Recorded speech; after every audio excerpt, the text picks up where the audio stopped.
नमस्कार दोस्तों, स्वागत है आपका आरजी स्मार्ट क्लास में। आज हम एनसीईआरटी के सिलेबस पर आधारित ज्योग्राफी की क्लास शुरू कर रहे हैं और आज हम ज्योग्राफी की क्लास 6 के चैप्टर 1 के सभी महत्वपूर्ण प्रश्नों पर डिस्कस करेंगे। किसी भी एग्जाम में सभी प्रश्न एनसीईआरटी से ही पूछे जाते हैं, तो इसलिए इन प्रश्नों को आप ध्यान से पढ़िएगा। एग्जाम में आपको बिल्कुल ऐसे ही प्रश्न देखने को मिलेंगे। वीडियो बढ़िया लगे तो लाइक और शेयर जरूर करिएगा और चैनल को पहली बार देख रहे हैं तो सब्सक्राइब भी कर लीजिएगा। तो आज हम ज्योग्राफी के जिस चैप्टर पे डिस्कस करेंगे वो चैप्टर 1 है the earth in the solar system, यानी सौर मंडल में पृथ्वी। तो चलिए शुरू करते हैं।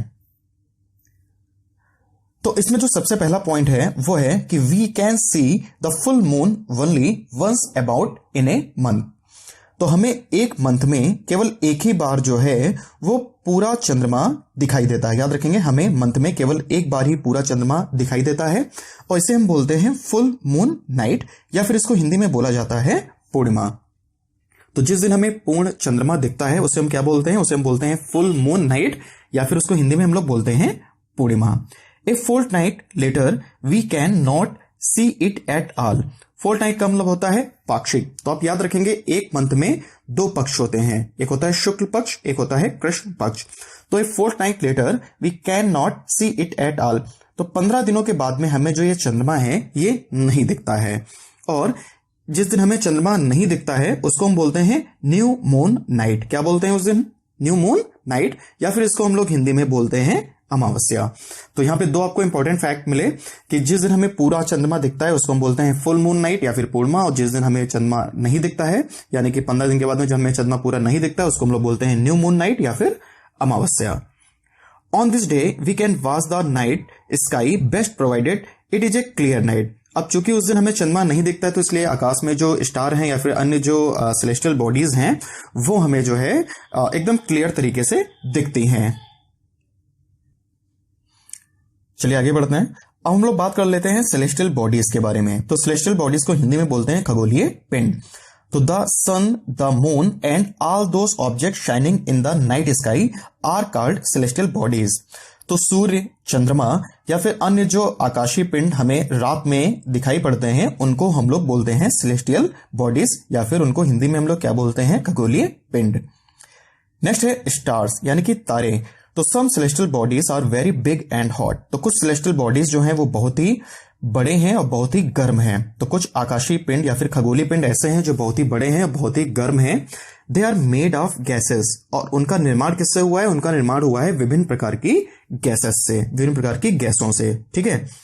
They have their own heat and light. उनके पास अपना खुद का जो है वो ऊष्मा है और खुद का प्रकाश है। Which they emit in large amount, जिसे वो बहुत ही अधिक मात्रा में उत्सर्जित करते हैं। These celestial bodies are called star. तो ऐसे जो सेलेस्टियल बॉडीज हैं या फिर ऐसे जो खगोलीय पिंड हैं उनको हम लोग स्टार्स कहते हैं। The sun is a star. बहुत इंपॉर्टेंट फैक्ट है ये कि जो सूर्य है वो भी क्या है? वो भी एक स्टार है। तो सूर्य भी एक तारा है जो कि अपना ऊष्मा और अपना जो प्रकाश है उसको वो खुद ही उत्पन्न करता है और बहुत ही अधिक मात्रा में उसको उत्सर्जित करता है। सूर्य में पाई जाने वाली दो प्रमुख गैसें हैं हाइड्रोजन और helium. Countless stars in the night sky are similar to the sun, but we do not feel their heat or light, and they look so tiny because they are very far from us. बाकी आकाश में बहुत सारे आपने देखे होंगे जो तारे हैं वो भी सूर्य के जैसे ही हैं, लेकिन हम उनकी ऊष्मा और उनकी जो प्रकाश है उसको महसूस नहीं कर पाते हैं और वो हमें बहुत ही छोटे दिखते हैं, इसलिए क्योंकि वो हमसे बहुत ही दूर स्थित हैं। पृथ्वी का जो सबसे नजदीकी तारा है वो सूर्य है। नेक्स्ट पॉइंट है सप्तऋषि एंड नॉर्थ स्टार। तो while watching the night sky we may notice various patterns from by different group of stars. तो जब हम लोग रात में आकाश में देखते हैं तो हमें जो ये स्टार्स हैं इनके द्वारा बने हुए बहुत सारे पैटर्न दिखते हैं, यानी कि बहुत सारे हमें इनके द्वारा डिजाइन दिखती हैं। These are called constellation. तो इन जो ये जो वेरियस जो पैटर्न्स हैं, बहुत तरीके की जो डिजाइन बनती हैं स्टार्स के द्वारा, इनको हम लोग क्या बोलते हैं? इनको हम लोग बोलते हैं कंसल्टेशंस, या फिर इसको हिंदी में हम लोग बोलते हैं नक्षत्र मंडल। तो अर्सा मेजर और big bear is one such consultation. तो अर्सा मेजर और जो बिग बियर हैं वो भी क्या है? वो भी कंसल्टेशन है, यानी कि वो भी नक्षत्र मंडल है। बहुत ही इंपॉर्टेंट फैक्ट है, याद रखेंगे। अर्सा मेजर और बिग बियर जो है ये क्या है? ये है कंसल्टेशन यानी कि नक्षत्र मंडल। One of the most easily recognizable constellation is Saptarishi. तो बहुत सारे आकाश में कंसल्टेशन है, लेकिन जिसको हम सबसे आसानी से देख सकते हैं पृथ्वी से, वो है Saptarishi. It is a group of 7 stars that forms a part of Ursa Major. और जो ये सप्तऋषि है, ये जो है अर्सा मेजर कंसल्टेशन का ही एक क्या है, पार्ट है। बहुत इंपॉर्टेंट पॉइंट है कि जो सप्तऋषि है ये किस जो है कंसल्टेशन यानी कि नक्षत्र मंडल का एक पार्ट है। तो याद रखेंगे ये अर्सा मेजर कंसल्टेशन का एक पार्ट है। In ancient times, people determine direction in night with the help of star. पुराने समय के जो लोग हैं वो रात में तारों के द्वारा ही दिशा का पता जो है वो लगाते थे, ठीक है, उससे उनको जो है सहायता मिलती थी। The North Star indicates the north direction and it is also called the pole star. तो जो उत्तरी तारा है वो हमें उत्तर दिशा के बारे में बताता है और इसे ही हम ध्रुव तारा भी कहते हैं। It always remain in the same position in the sky. या आकाश में हमेशा हमें जो है एक ही पोजीशन में दिखता है, यह हमें आकाश में हमेशा उत्तर दिशा की ही तरफ दिखता है। We can locate the position of the pole star with the help of Saptarishi. तो हम ये जो ये पोल स्टार है यानी कि जो ध्रुव तारा है, इसको हम जो है सप्तऋषि जो कंसल्टेशन का है उससे बहुत ही आसानी से हम इसको जो है वो देख सकते हैं। अगर आपको पोल स्टार देखना है तो सप्तऋषि की सहायता से हम पोल स्टार को आसानी से देख सकते हैं। Some celestial bodies do not have their own heat and light. कुछ ऐसे सेलेस्टियल बॉडीज हैं यानी कि ऐसे खगोलीय पिंड हैं जिनके पास अपना जो है खुद की ऊष्मा और खुद का प्रकाश नहीं होता है। They are lit by the light of stars. वो किसी तारे के प्रकाश के द्वारा प्रकाशित होती हैं। तो ऐसे जो सेलेस्टियल बॉडीज हैं, ऐसे जो खगोलीय पिंड हैं, उनको हम लोग बोलते हैं प्लैनेट। बहुत इंपॉर्टेंट फैक्ट है, एक बार दोबारा सुन लीजिए कि ऐसे सेलेस्टियल बॉडीज जिनके पास अपना खुद का प्रकाश या फिर खुद का ऊष्मा जो है नहीं होती है और वो किसी तारे के प्रकाश के द्वारा प्रकाशित होती हैं, तो उनको हम लोग बोलते हैं प्लैनेट्स यानी कि ग्रह। तो ये स्टार में और प्लैनेट में सबसे बड़ा डिफरेंट है। जो स्टार है उसके पास अपना जो है खुद की ऊष्मा होगी, खुद का प्रकाश होगा, और जो ग्रह है वो किसी तारे के प्रकाश से प्रकाशित होगा, ठीक है। तो ये बहुत ही इंपॉर्टेंट फैक्ट जो है डिफरेंसेस हैं स्टार्स में और प्लैनेट्स में। तो अब जैसे कि सन एक स्टार है तो उसके पास अपना खुद का प्रकाश है जो कि वो खुद निर्मित करता है। अगर हम लोग पृथ्वी की बात करें, अर्थ की बात करें, तो आपको पता है कि अर्थ जो है वो क्या है, वो एक प्लैनेट है जिसको सूर्य के द्वारा जो है वो प्रकाश मिलता है। The word planet come from the Greek word planetai which means wanderers. अगर हम लोग जो है प्लैनेट वर्ल्ड की बात करें तो एक ग्रीक वर्ड है जिसको कहा गया है प्लैनेटी। ये वहां से आया है जिसका अर्थ होता है वेंडरर्स यानी कि परिभ्रमक। बहुत इंपॉर्टेंट पॉइंट है। प्लैनेटी वर्ड जो वर्ड है उसका अर्थ क्या होता है, वेंडरर्स यानी कि परिभ्रमक। परिभ्रमक का होता है परिक्रमा करने वाला, ठीक है। The earth on which we live is a planet. और जैसा कि मैंने आपको बताया कि अर्थ जहां पे हम लोग रहते हैं वो क्या है, वो एक प्लैनेट है। और जो ये अर्थ है ये किसकी जो है परिक्रमा करता है, तो आपको पता है कि अर्थ जो है वो सन की यानी कि सूर्य की परिक्रमा करता है, ठीक है। नेक्स्ट पॉइंट है कि it gets all its heat and light from the sun which is our nearest star. अगर हम लोग पृथ्वी की बात करें तो पृथ्वी जो सूर्य के चारों ओर परिक्रमा करती है तो उसको ऊष्मा और प्रकाश जो है वो कहां से मिलती है, वो मिलती है सन से, ठीक है ना। और सन जो है वो अर्थ का सबसे नियरेस्ट क्या है, स्टार है। तो याद रखेंगे जो पृथ्वी का सबसे निकटतम तारा अगर पूछा जाए कौन है तो वो है सूर्य, ठीक है। The moon that we see in the night sky is a satellite. तो जो मून जिसको हम लोग रात में देखते हैं वो क्या है, वो एक सैटेलाइट है यानी कि एक उपग्रह है, ठीक है। तो क्या रखेंगे, the moon that we see in the night sky is a satellite. तो जो चंद्रमा को हम लोग रात में देखते हैं आकाश में वो क्या है, वो एक सैटेलाइट है यानी कि उपग्रह है। It is A companion of our earth and moves round it. तो ये पृथ्वी का सहचर है यानी कि पृथ्वी के साथ में रहता है और ये पृथ्वी के चारों तरफ पृथ्वी की परिक्रमा करता है। तो जिस प्रकार सूर्य जो है, सूर्य आपने देखा तो सूर्य की परिक्रमा कौन करती है, पृथ्वी। उसी प्रकार जो पृथ्वी है उसकी परिक्रमा जो है वो कौन करता है, वो करता है मून, ठीक है। तो like our earth there are 7 other planets that get heat and light from the sun। तो जिस प्रकार पृथ्वी एक ग्रह है इसी प्रकार जो है वो 7 अन्य ग्रह हैं, ठीक है ना, जिनको सूर्य से ही ऊष्मा और जो प्रकाश है वो प्राप्त होता है। तो टोटल प्लैनेट कितने हो गए, याद रखें टोटल प्लैनेट कितने हो गए, 8, ठीक है ना। टोटल 8 प्लैनेट्स हैं। तो अर्थ भी एक प्लैनेट है, ऐसे ही 7 और प्लैनेट हैं जिनको जो है सूर्य के द्वारा ही प्रकाश मिलता है, सूर्य के द्वारा ही ऊष्मा मिलती है। तो ये पॉइंट आप याद रखेंगे कि हमारे सौर मंडल में कितने प्लैनेट्स हैं, 8 प्लैनेट हैं। Some other planets have their moons too, कुछ और भी प्लैनेट्स हैं जिनके पास में अपने सैटेलाइट हैं। तो पृथ्वी का जो सैटेलाइट है वो अभी आपको पता है कौन है, मून, क्योंकि वो पृथ्वी के चारों तरफ जो है वो चक्कर लगाता है। तो ऐसे ही कुछ और प्लैनेट हैं, कुछ और ग्रह हैं जिनके पास अपने खुद के मून्स हैं, यानी खुद के सैटेलाइट हैं। तो अभी हम लोग इनको आगे डिस्कस करेंगे। तो फिलहाल आप यहाँ पे इतना जान लीजिए कि 8 प्लैनेट हैं, जिनमें से हम लोग मरकरी और वीनस को अगर छोड़ दें, मरकरी यानी कि बुध और वीनस यानी कि शुक्र, तो इनको छोड़ के बाकी जितने भी प्लैनेट हैं उन सबके पास में अपने सैटेलाइट्स हैं। नेक्स्ट पॉइंट है द सोलर सिस्टम यानी कि सौर मंडल। तो the sun, 8 planets, satellite and some other celestial bodies known as asteroids and meteoroids form the solar system. तो अगर हम लोग सोलर सिस्टम की बात करें तो सूर्य, उसके अलावा जो 8 ग्रह हैं, बहुत सारे उपग्रह हैं, उसके अलावा अन्य जो खगोलीय पिंड हैं जैसे क्षुद्र ग्रह और उल्का पिंड, इन सबको मिलाकर ही सोलर सिस्टम यानी कि सौर मंडल का निर्माण होता है। अब हम लोग बात करते हैं द सन यानी कि सूर्य के बारे में। तो the sun is the centre of the our solar system. तो आपको पता है कि अपना सोलर सिस्टम जो है उसका जो सेंटर है, उसका जो मुखिया है वो कौन है, वो है sun. It is huge and made of extremely hot gases. तो सूर्य जो है वो आकार में बहुत ही बड़ा है और इसका जो निर्माण है वो बहुत ही गर्म गैसेस से हुआ है, जिनमें हाइड्रोजन और हीलियम 2 प्रमुख गैसेस हैं। The sun is the ultimate source of heat and light for the solar system, but that tremendous heat is not felt so much by us because despite being our nearest star it is far away from us। अब सूर्य जो है वो ultimate source है heat and light का, या सीमित ऊष्मा और प्रकाश का स्रोत है अपने सोलर सिस्टम का, लेकिन हमें ये इसकी जो ऊष्मा है ये महसूस ज्यादा नहीं होती, बल्कि हमारा सबसे नजदीक का तारा है इसके बावजूद भी। क्यों? क्योंकि हमसे सबसे नजदीक होने के बाद भी ये काफी दूरी पर स्थित है। तो अगर हम लोग सूर्य की बात करें कि सूर्य हमसे जो है वो कितनी दूरी पर स्थित है, तो इसमें देखिए नीचे लिखा हुआ है कि the sun is about 150 million kilometre away from the earth.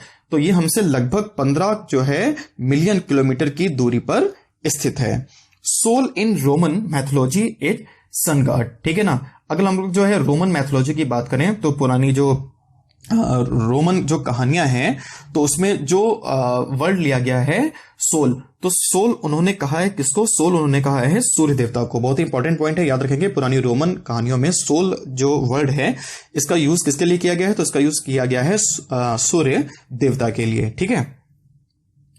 Next point है कि solar means related to the sun and the family of the sun is called solar system, ठीक है। तो अब जो है सौर जो शब्द है, जो सोलर यानी कि इसको हिंदी में हम लोग बोलते हैं सौर, तो सोलर जो वर्ड है इसका जो अर्थ है वो है सूर्य और उसका परिवार, ठीक है। याद रखेंगे सौर जो शब्द है उसका अर्थ क्या है, सूर्य से संबंधित, ठीक है। सोलर मीन्स जो है रिलेटेड टू द सन यानी कि सूर्य से संबंधित, और इसीलिए जो सूर्य का परिवार है उसे हम क्या कहते हैं, तो सूर्य के परिवार को हम लोग बोलते हैं सोलर सिस्टम। एक बार इसको फिर से सुन लीजिए। Solar means related to the sun. Solar जो वर्ड है इसका जो अर्थ है वो है सूर्य से संबंधित, तो इसलिए जो सूर्य का परिवार है उसे हम क्या बोलते हैं, उसको हम लोग बोलते हैं सोलर सिस्टम। अब हम लोग बात करते हैं प्लैनेट्स के बारे में यानी कि ग्रह के बारे में। तो there are 8 planets in our solar system. हमारा जो सौर मंडल है उसमें हमने आपको पहले बताया कि कितने ग्रह हैं, 8 ग्रह हैं। In order of their distance from the sun they are. अगर हम लोग सूर्य से इनकी दूरी की बात करें, ठीक है, सूर्य से हम लोग इनकी दूरी की बात करें तो सबसे पहले जो है जो ग्रह आएगा सूर्य के बाद में वो आएगा कौन, वो आएगा मरकरी। मरकरी के बाद में है वीनस यानी कि शुक्र, फिर उसके बाद में है अर्थ, फिर उसके बाद में है मंगल, फिर है जुपिटर, फिर है उसके बाद में सैटर्न, फिर है यूरेनस और फिर उसके बाद में है नेपच्यून। तो 8 ग्रह हैं। अगर हम लोग सूर्य के बाद में बात करें तो सबसे पहले है मरकरी यानी कि बुध, बुध के बाद में है वीनस यानी कि शुक्र, फिर है अर्थ यानी कि पृथ्वी, फिर है उसके बाद मंगल मार्स यानी कि मंगल, फिर उसके बाद में जुपिटर यानी कि बृहस्पति, फिर सैटर्न यानी कि शनि, फिर अरुण यानी कि यूरेनस और उसके बाद में वरुण यानी कि नेपच्यून। अगर हम लोग अर्थ की बात करें तो अर्थ जो है वो आपने देखा कि शुक्र और मंगल के बीच में स्थित है, ठीक है। अर्थ किसके बीच में स्थित है, शुक्र और मंगल के बीच में स्थित है। अगर हम लोग सूर्य से दूरी की बात करें तो अर्थ जो है वो सूर्य से तीसरा ग्रह है। सबसे पहले है कौन, मरकरी, उसके बाद में है वीनस और उसके बाद में कौन है, उसके बाद में अर्थ। तो ये सूर्य से नंबर 3 पर है। और अगर पूछें कि किसके बीच में है तो आप याद रखेंगे ये वीनस और मार्स के बीच में स्थित है। इन order of their size Jupiter अगर हम लोग साइज की बात करें, ठीक है ना, ये तो भी आकार की बात होगी। अगर हम लोग साइज की बात करें तो सबसे जो साइज में बड़ा ग्रह है वो है जुपिटर यानी कि बृहस्पति। दूसरा सबसे बड़ा ग्रह है सैटर्न यानी कि शनि, फिर उसके बाद में है यूरेनस यानी कि अरुण, फिर है नेपच्यून यानी कि वरुण, फिर है अर्थ यानी पृथ्वी, फिर है वीनस यानी कि शुक्र, फिर है मार्स यानी कि मंगल और उसके बाद में मरकरी। तो ये इनका साइज के आधार पे हो गया। तो सबसे जो बड़ा ग्रह है वो कौन है, वो है बृहस्पति। सबसे जो छोटा ग्रह है वो कौन है, वो है मरकरी। ठीक है। All the 8 planets of the solar system move around the sun in fixed paths। अगर हम लोग 8 प्लैनेट्स की बात करें, 8 ग्रह की बात करें, तो ये जो है सूर्य के चक्कर लगाते रहते हैं और इनका एक फिक्स्ड पाथ है, एक निश्चित इनका पथ है जिस पर ये घूमते हुए सूर्य के चारों तरफ जो है चक्कर लगाते हैं। जैसे आपने देखा कि पृथ्वी सूर्य के चारों तरफ रोटेट करती है, तो उसी प्रकार जो ये अन्य ग्रह हैं, ठीक है, ये भी सूर्य के चारों तरफ रोटेट करते हैं और रोटेट करने का इनका जो ये पथ है, जो रास्ता है, वो कैसा है, वो फिक्स है, यानी कि एक जो है वो निश्चित रास्ता है। ठीक है। These planets are elongated. ठीक है। अब इनका जो ये पथ है, दीज पथ्स आर, यानी कि इनका जो ये रास्ता है, इनका जो पथ है वो कैसा है, एलोंगेटेड है, यानी कि दीर्घवृत्ताकार है। जैसे कि अगर हम लोग सूर्य की बात करें तो सूर्य का जो ये चक्कर लगाते हैं प्लैनेट्स, तो ये दीर्घवृत्ताकार, ठीक है, यानी कि एलोंगेटेड रूप में लगाते हैं। ठीक है। They are called orbits. और ये जैसे कि सन हो गया और ये कोई प्लैनेट है जो दीर्घवृत्ताकार जो है सूर्य के चारों तरफ ये रोटेट कर रहा है, तो ये जो इसका रास्ता है ये क्या कहलाएगा, ये कहलाएगा ऑर्बिट, यानी कि इसको हम लोग हिंदी में क्या बोलते हैं, इसको हम लोग बोलते हैं कक्षा। Mercury is nearest to the sun. जैसे कि मैंने आपको बताया कि जो मरकरी है यानी कि जो बुध है वो सूर्य का सबसे नजदीकी प्लैनेट है। It takes only about 88 days to complete one round along its orbit. अब चूंकि जो मरकरी है वो सूर्य के सबसे पास में है, इसलिए वो सूर्य का सबसे जल्दी चक्कर लगा लेगा। तो मरकरी जो है वो केवल 88 डेज में सूर्य का एक चक्कर जो है वो पूरा कर लेता है। ठीक है। Venus is considered as Earth twin because its size and shape are very much similar to that of the Earth। अगर हम लोग वीनस की बात करें यानी कि शुक्र की बात करें तो इसे अर्थ का ट्विन कहा जाता है, यानी कि पृथ्वी का जुड़वा ग्रह कहा जाता है। ठीक है। इसलिए क्योंकि इसका जो साइज है और इसका जो शेप है वो पृथ्वी से काफी मिलता जुलता है। तो याद रखेंगे जो शुक्र है इसको पृथ्वी का जुड़वा भी कहा जाता है, शुक्र को पृथ्वी की बहन भी कहा जाता है, इसलिए क्योंकि इसका जो साइज और शेप है वो पृथ्वी से काफी मिलता है। और हमारे सौर मंडल का जो सबसे चमकीला ग्रह है, ठीक है, वो भी शुक्र ही है। इन अगस्त 2006 Pluto is called dwarf planet. 2006 से पहले हमारे सौर मंडल में 9 ग्रह हुआ करते थे, लेकिन 2006 से हमारे सौर मंडल में 8 ग्रह हो गए। तो एक और जो ग्रह था प्लूटो, उसको हिंदी में हम लोग यम बोलते थे, तो इसको हमारे सौर मंडल से यानी कि सोलर सिस्टम से हटा दिया गया है और इसको डॉर्फ प्लैनेट की जो है डॉर्फ प्लैनेट जो है वो घोषित कर दिया गया है। तो अब हमारे सौर मंडल में कितने ग्रह हैं, 8। चलिए आगे देखते हैं। इसके बाद में अगला पॉइंट है कि Jupiter, Saturn and Uranus have rings around them. तो जुपिटर यानी कि बृहस्पति, सैटर्न यानी कि शनि, उसके अलावा यूरेनस यानी कि अरुण, ये जो प्लैनेट हैं इनके चारों तरफ जो हैं वो रिंग्स पाए जाते हैं। These are belts of small debris. ठीक है। तो ये जो इनके चारों तरफ रिंग्स पाए जाते हैं, इनका निर्माण किससे हुआ है, इनका निर्माण जो है हुआ है स्मॉल डेब्रिस यानी कि पदार्थों के असंख्य छोटे छोटे पिंडों से। These rings may be seen from the earth with the help of powerful telescope। तो ये जो प्लैनेट हैं इनके चारों तरफ जो ये रिंग्स जो हैं इनको हम पृथ्वी से जो पावरफुल टेलीस्कोप है उसकी सहायता से देख सकते हैं। चलिए आगे हम लोग देखते हैं। आगे हम लोग जो है वो बात करते हैं अर्थ के बारे में। ठीक है ना। आगे हम लोग किसके बारे में बात करेंगे, अर्थ यानी कि पृथ्वी के बारे में। तो the earth is the third nearest planet to the sun and in size it is the 5th largest planet. तो अर्थ जो है, अगर हम लोग जो है दूरी की बात करें तो सूर्य से ये तीसरा सबसे नजदीकी ग्रह है। अगर हम लोग आकार की बात करें तो ये 5वां सबसे बड़ा ग्रह है।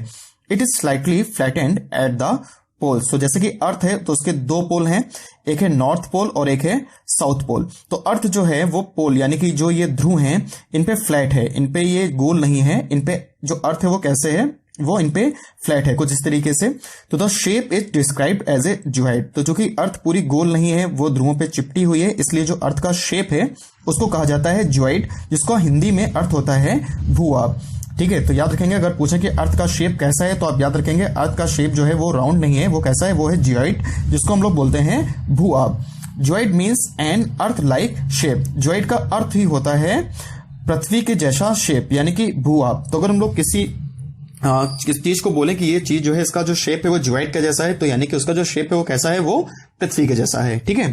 Conditions favourable to support life are probably found only on earth. तो जीवन के अनुकूल जो परिस्थितियां हैं, ठीक है ना, कंडीशंस फेवरेबल यानी कि अनुकूल, तो जीवन के अनुकूल जो परिस्थितियां हैं वो केवल किस प्लैनेट पे पाई जाती हैं, वो केवल अर्थ पे ही पाई जाती हैं। The air has life supporting gases like oxygen. तो पृथ्वी पे जीवनदायिनी गैस है, कौन सी? ऑक्सीजन। ठीक है, जिसकी वजह से ही पृथ्वी पर जो जीवन है वो है, जीवन पृथ्वी पे संभव है। इसके अलावा आपने देखा होगा कि बाकी जो प्लैनेट्स हैं वहां पे जीवन नहीं है, क्योंकि वहां पर जो लाइफ सपोर्टिंग गैसेस हैं वो नहीं पाई जाती हैं। नेक्स्ट पॉइंट है कि From the outer space, the Earth appears blue because its 2/3 surface is covered by water. अगर हम लोग आउटर स्पेस यानी कि बाह्य अंतरिक्ष से अर्थ को देखें, ठीक है, जैसे हम चंद्रमा को पृथ्वी से देखते हैं, तो इसी प्रकार अगर हम लोग चंद्रमा से या फिर किसी अन्य प्लेनेट से अपनी पृथ्वी को देखें तो फिर हमें अर्थ जो है वो ब्लू दिखेगी। किस कलर की दिखेगी? ब्लू कलर की दिखेगी। क्यों? क्योंकि इसका जो 2/3 सरफेस है यानी कि इसकी जो 2/3 सतह है वो पानी से कवर्ड है। ठीक है। The earth is called a blue planet. तो इसी वजह से अर्थ को क्या बोलते हैं? इसी वजह से अर्थ को ब्लू प्लैनेट यानी कि नीला ग्रह भी कहा जाता है। और जैसे अर्थ को हम लोग ब्लू प्लैनेट कहते हैं, ऐसे ही जो मार्स है यानी कि मंगल, उसको हम लोग बोलते हैं रेड प्लैनेट। ठीक है, याद रखेंगे, मार्स को हम लोग क्या बोलते हैं? Red planet. और जो नेपच्यून है, जो वरुण है, उसको हम लोग क्या बोलते हैं? उसको हम लोग बोलते हैं ग्रीन प्लैनेट। ठीक है। Light travels at the speed of about 3 lakh kilometre पर सेकेंड। अगर हम लोग लाइट की बात करें यानी कि प्रकाश की बात करें तो उसकी जो स्पीड है, तो प्रकाश की जो स्पीड है वो होती है 3 लाख किलोमीटर पर सेकेंड। ठीक है, तो बहुत आप इससे आइडिया लगा सकते हो कि कितनी तेज जो है लाइट की स्पीड होती है। Yet even with this speed, the light of the sun takes about 8 minutes to the reach the earth. अब इतनी स्पीड के बाद भी जो सूर्य का प्रकाश है उसको पृथ्वी तक आने में 8 मिनट यानी कि 8 मिनट का समय लग जाता है। वो इसलिए क्योंकि सूर्य पृथ्वी से बहुत ही दूरी पर स्थित है। ठीक है ना, तो इसी वजह से जो सूर्य का प्रकाश है उसको पृथ्वी तक पहुंचने में लगभग 8 मिनट का समय लगता है। नेक्स्ट हम लोग बात करते हैं मून के बारे में। तो मून यानी कि चंद्रमा। तो the earth has only one satellite that is moon. तो पृथ्वी का केवल एक ही सैटेलाइट है जो कि चंद्रमा है। It appears so big because it is near to our planet than other celestial bodies and it is about 3,84,400 kilometer away from the earth. अब ये चंद्रमा हमें बहुत बड़ा दिखाई पड़ता है इसलिए क्योंकि जितनी भी आकाश में जो सेलेस्टियल बॉडीज हैं या फिर जो खगोलीय पिंड हैं उनमें चंद्रमा ही हमसे सबसे नजदीक है। और अगर हम लोग दूरी की बात करें तो ये पृथ्वी से 3,84,400 किलोमीटर की दूरी पर है। तो ये बहुत ही इंपॉर्टेंट पॉइंट है, याद रखेंगे कौन सा सेलेस्टियल बॉडीज पृथ्वी के सबसे नजदीक है, तो वो है मून जो कि पृथ्वी का सैटेलाइट है। ठीक है, इसलिए हमें ये आकार में इतना बड़ा दिखाई पड़ता है। Neil Armstrong was the first man to step on the surface of the moon on 21 July 1969। Neil Armstrong जो है ये यूएसए के रहने वाले थे। नील आर्मस्ट्रॉन्ग, तो ये वो पहले व्यक्ति थे जो चंद्रमा की सतह पर जो है उतरे। और ये कब गए थे? ये गए थे 21 जुलाई 1969 को। ठीक। The moon moves around the earth in about 27 days. और जो मून है, जो चंद्रमा है, वो पृथ्वी का एक चक्कर 27 डेज में पूरा कर लेता है। It takes exactly the same time to complete one spin and only one side of the moon is visible to us on the earth. अब जैसे कि हम लोग अर्थ की बात करें तो ये अर्थ है, ठीक है ना, और ये मून है। तो मून जो है वो पृथ्वी के चारों ओर ऐसे ऐसे करके रोटेट हो रहा है और इसके साथ में जो मून है वो अपने चारों ओर भी रोटेट हो रहा है। जितने भी सेलेस्टियल बॉडीज हैं, जितनी भी खगोलीय पिंड हैं, उनकी दो गतियां होती हैं। एक वो किसी ग्रह या फिर किसी जो है तारे के चारों ओर चक्कर लगाते हैं, दूसरा वो खुद अपने चारों तरफ भी घूमते हैं। तो जैसे कि आपने देखा कि जो मून है, मून पृथ्वी के चारों तरफ भी ऐसा करके रोटेट हो रहा है, उसके साथ में ये अपने चारों तरफ भी रोटेट हो रहा है। तो ये जो दोनों स्पीड है ये मून की सेम है। ठीक है, तो इसी वजह से हम अर्थ से मून का हमेशा एक ही पार्ट देख पाते हैं, हम लोग मून के जो पीछे वाला साइड है वो नहीं देख पाते हैं। ठीक है, थोड़ा सा मैं यहाँ पे आपको समझाना चाहता हूं। अगर हम लोग जैसे कि बात करते हैं अर्थ की, अगर हम लोग अर्थ की बात करते हैं तो ये जैसे कि मान लीजिए कि ये सन है और ये अर्थ है।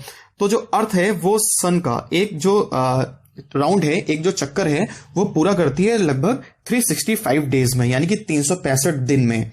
ठीक, तो 365 दिन में जो है पृथ्वी सूर्य का एक चक्कर पूरा करती है, जबकि पृथ्वी अपना जो एक चक्कर है ठीक है, वो पूरा करती है 24 आवर्स में, यानी कि 1 डे में। तो अपना एक चक्कर जो पूरा करती है वो पूरा करती है 24 आवर्स में, जबकि सूर्य का एक चक्कर जो है वो पूरा करती है 365 डेज में। तो ये दोनों देखिए, दोनों स्पीड में काफी अंतर है, जबकि मून जो है उसकी जो ये दोनों स्पीड है वो क्या है, बराबर है। एक चीज और क्लियर कर देता हूं कि अर्थ जो है वो सूर्य के चारों तरफ जो एक राउंड पूरा करती है, तो इस वजह से मौसम में परिवर्तन होता है, ठीक है ना। कभी जाड़ा है, कभी गर्मी है, तो क्यों? क्योंकि पृथ्वी जो है वो सूर्य के चारों ओर रोटेट हो रही है। और जो दिन और रात होते हैं वो क्यों होते हैं? क्योंकि पृथ्वी साथ में अपने चारों तरफ भी रोटेट हो रही है। चलिए बढ़ते हैं अगले पॉइंट की तरफ। अगला जो पॉइंट है वो है ह्यूमन मेड सैटेलाइट, यानी कि मानव निर्मित उपग्रह। तो इसकी जो मून है वो नेचुरल है, वो प्राकृतिक उपग्रह है। ऐसे ही जो है कुछ ह्यूमन मेड सैटेलाइट भी हैं। तो a satellite is a celestial body that move around the planet in the same way as the planet move around the sun. तो सैटेलाइट किससे हम बोलते हैं? सैटेलाइट हम बोलते हैं ऐसे सेलेस्टियल बॉडीज को, ऐसे खगोलीय पिंड को जो कि किसी प्लैनेट के चारों ओर जो है वो रोटेट होता है, जिस प्रकार, ठीक है, प्लैनेट्स जो है यानी कि जो ग्रह हैं वो सूर्य के चारों तरफ रोटेट होते हैं। ठीक, तो याद रखेंगे जो प्लैनेट है वो स्टार के चारों तरफ रोटेट होता है, और जबकि जो सैटेलाइट है वो प्लैनेट के चारों तरफ रोटेट होता है। The human made satellite is an artificial body. तो जो मनुष्य के द्वारा बनाए हुए उपग्रह हैं वो कैसे हैं उपग्रह? वो कृत्रिम उपग्रह हैं, ठीक है। It is designed by scientist to gather information about the universe. इनका जो डिजाइन है वो तैयार किया गया है साइंटिस्ट यानी कि वैज्ञानिकों के द्वारा इन्हें बनाया गया है, अपने यूनिवर्स जो है यानी कि जो ब्रह्मांड है उसके बारे में जानकारी जो है प्राप्त करने के लिए, और या फिर इसका यूज होता है कम्युनिकेशन के लिए। याद रखेंगे सैटेलाइट का यूज किसके लिए होता है? कम्युनिकेशन, यानी कि जितने भी संचार माध्यम हैं उनके लिए भी सैटेलाइट का ही यूज होता है। It is carried bye A rocket and place in the orbit around the earth. अब ये जो सैटेलाइट हैं, ह्यूमन मेड सैटेलाइट हैं, इनको रॉकेट के द्वारा अंतरिक्ष में ले जाया जाता है। उसके बाद इनको जो पृथ्वी की ऑर्बिट है यानी कि जो पृथ्वी की कक्षा है उसमें स्थापित कर दिया जाता है, और फिर ये पृथ्वी के चारों तरफ रोटेट करते रहते हैं। Some of the Indian satellites in space और इनसेट, IRS एंड एडुसेट। अगर हम लोग कुछ इंडियन सैटेलाइट की बात करें जो कि अंतरिक्ष में हैं, तो वो हैं इनसेट, IRS और एडुसेट। बहुत ही इंपॉर्टेंट फैक्ट है, जरूर याद रखेंगे, ये इंडियन सैटेलाइट हैं जो अंतरिक्ष में है, ठीक है। नेक्स्ट पॉइंट है एस्ट्रॉइड्स। तो एस्ट्रॉइड्स को हम लोग बोलते हैं हिंदी में क्षुद्रग्रह। तो apart from the stars, planets and satellites there are numerous tiny bodies which also move around the sun. तो अगर हम लोग स्टार की बात करें यानी कि हम लोग जो है तारे और उसके अलावा जो प्लैनेट है यानी कि जो ग्रह हैं, उसके अलावा जो उपग्रह हैं, अगर हम इनको छोड़ दें तो बहुत सारे आकाश में अन्य जो है छोटे छोटे जो हैं पिंड हैं जो कि सूर्य के चारों ओर चक्कर लगाते रहते हैं, तो इन्हीं को हम लोग एस्ट्रॉइड कहते हैं, ठीक है। These bodies are called asteroids यानी कि क्षुद्र ग्रह। तो इन्हीं जो ये छोटे छोटे जो टिनी बॉडीज हैं यानी कि आकाशीय जो पिंड हैं, तारे, ग्रह, सैटेलाइट के अतिरिक्त जो सूर्य के चारों ओर चक्कर लगा रही हैं, उन्हें हम क्या बोलते हैं? एस्ट्रॉइड यानी कि क्षुद्र ग्रह। They are found between the orbit of Mars and Jupiter. ये जो मंगल ग्रह है और जो बृहस्पति ग्रह है उनके बीच में पाए जाते हैं। बहुत ही इंपॉर्टेंट पॉइंट है, जरूर याद रखिएगा। मैंने आपको पहले भी बताया था कि 8 ग्रह हैं, ठीक है ना। तो जो ये मंगल और बृहस्पति जो ग्रह हैं तो उनके बीच में ही जो ये एस्ट्रॉइड्स हैं वो पाए जाते हैं, ठीक है। आगे बढ़ते हैं। नेक्स्ट पॉइंट है मेटेरॉइड्स। मेटेरॉइड्स को हम लोग हिंदी में बोलते हैं उल्कापिंड। तो the small pieces of rocks which move around the sun are called meteoroids. तो छोटे छोटे पत्थरों के कुछ टुकड़े हैं तो सूर्य के चारों तरफ जो हैं वो उनका सूर्य का चक्कर लगाते रहते हैं, उसी को हम लोग बोलते हैं मेटेरॉइड्स या फिर उल्कापिंड। Sometimes these meteorites come near the earth and tend to drop upon it during the process. Due to friction with the air, they get heated up and burn. तो कभी कभी क्या होता है कि पृथ्वी पे, आपको मालूम है पृथ्वी पे ग्रेविटी है, तो पृथ्वी की ग्रेविटी के कारण जो मेटेरॉइड्स यानी कि उनका जो पिंड है ये पृथ्वी की तरफ आकर्षित होते हैं, पृथ्वी की तरफ ये आने लगते हैं। और उसके बाद क्योंकि पृथ्वी पे वायुमंडल है यानी कि एटमॉस्फेयर है, तो वहां पे बहुत सारी गैसेस हैं, तो उसके संपर्क में आके, ठीक है ना, फ्रिक्शन होता है यानी कि बहुत तेजी से घर्षण होता है, क्योंकि इनकी स्पीड बहुत अधिक होती है जो ऊपर से नीचे गिर रहे होते हैं। तो उस फ्रिक्शन के कारण, उस घर्षण के कारण ये जो है गर्म होते हैं, और गर्म होने के बाद में ये जल के नष्ट हो जाते हैं। और कभी कभी कुछ जो मेटेरॉइड्स हैं पृथ्वी पे आके गिर भी जाते हैं, ठीक है ना। तो इनके बारे में हम लोग आगे के चैप्टर में डिटेल में डिस्कस करेंगे। नेक्स्ट पॉइंट जो है वो है गैलेक्सी। गैलेक्सी को हम लोग बोलते हैं आकाशगंगा। तो Galaxy is a huge system of billions of stars, clouds of dust and gases. तो अगर हम लोग गैलेक्सी की बात करें तो गैलेक्सी जो है वो क्या है? तो गैलेक्सी यानी कि जो आकाशगंगा है, ठीक है ना, तो वो बिलियंस ऑफ स्टार्स, उसमें बहुत सारे जो स्टार्स हैं उसके अलावा बहुत सारे जो उसमें जो है क्लाउड हैं डस्ट के, और बहुत सारी उसमें गैसेस हैं, इनको मिलकर गैलेक्सी का निर्माण होता है। अवर सोलर सिस्टम जो है, हमारा जो सौर मंडल है, is a part of milky way Galaxy. तो हमारा जो सौर मंडल है वो मिल्की वे गैलेक्सी का एक पार्ट है, जिसको हिंदी में हम लोग बोलते हैं दुग्ध मेखला। और ये हमारा जो है याद रखेंगे, पृथ्वी अगर जो है किस गैलेक्सी में, तो पृथ्वी भी जो है मिल्की वे गैलेक्सी में है, क्योंकि पृथ्वी का जो सौर मंडल है वो मिल्की वे में है। ठीक है, थोड़ा सा मैं आपको एक्सप्लेन कर देता हूं। जैसे कि मान लीजिए कि ये ब्रह्मांड है, ठीक है ना, ये क्या है, ब्रह्मांड है। अब ब्रह्मांड में बहुत सारी आकाशगंगाएं हैं, बहुत सारी गैलेक्सी हैं, जिनमें से मान लीजिए कि एक जो गैलेक्सी है, मान लीजिए ये जो गैलेक्सी है ये है मिल्की वे, ठीक है ना, ये गैलेक्सी कौन सी है, मिल्की वे। और इस गैलेक्सी में ही हमारा पूरा जो सोलर सिस्टम है वो है, और उसी में अपनी अर्थ भी आती है। ठीक है, तो इससे आप आइडिया लगा सकते हैं कि अपना जो ये यूनिवर्स है, ब्रह्मांड है, कितना बड़ा है। बहुत बड़ा है ब्रह्मांड, जिसमें बहुत सारी गैलेक्सी हैं, जिनमें से एक गैलेक्सी जो है वो है मिल्की वे, जिसमें अपना पूरा सोलर सिस्टम जो है वो स्थित है। ठीक, तो फ्रेंड्स, अगर आपको ये वीडियो पसंद आया हो तो आप हमारे चैनल को सब्सक्राइब करना ना भूलें, वीडियो को लाइक करें ताकि हम इस तरह के और वीडियोस बनाते रहें, और आप इस वीडियो को फेसबुक एवं व्हाट्सएप पर भी शेयर कर सकते हैं। आपको ये वीडियो कैसा लगा कमेंट में हमें जरूर बताएं। तो आज के लिए इतना ही, देखते रहिए आरजी स्मार्ट क्लास। धन्यवाद।